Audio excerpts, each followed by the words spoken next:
Programang ito ay rated SPG. Striktong patnubay at gabay ng magulang ang kailangan. Maaaring may masiselang tema, lengguwahe, karahasan, sexual, horror o droga na hindi angkop sa mga bata.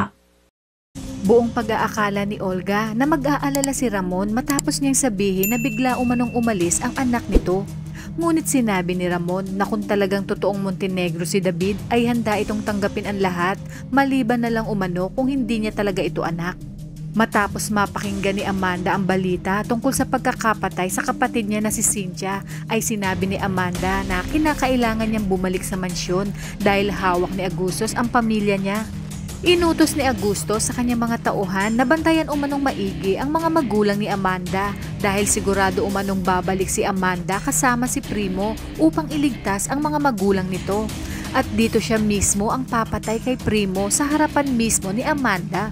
Maya-maya pa napag-alaman ni Primo na nawawala si Amanda at nasisiguro niya umano na bumalik ito sa mansyon. Ayon pa kay Primo na pupuntahan niya ito upang iligtas. At handa naman siyang samahan nila Mang Berting at Lucio. Ngunit sinabi ni Berting na kinakailangan nilang magdoble ingat at ang mga dapat nating abangan ngayong Huwebes. Nagtungo na nga si Amanda sa mansyon at doon nakita niya ang kanyang mga tauhan na bihag ng mga tao ni Agustos, pati ang kanyang mga magulang. Dito nga ay tatangkain niyang tulungan ng mga ito, ngunit isa lamang pala itong patibong dahil nakaabang na ang napakaraming mga tauhan ni Agustos.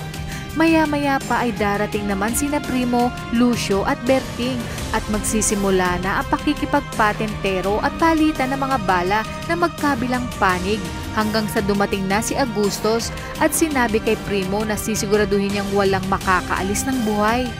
At dito, maririnig ang isang napakalakas na pagsabog. Sa inyong palagay, mauuwi din kaya sa Calabozo kung kaya't magkakaroon ng reunion sina Tanggol, Primo at Berting?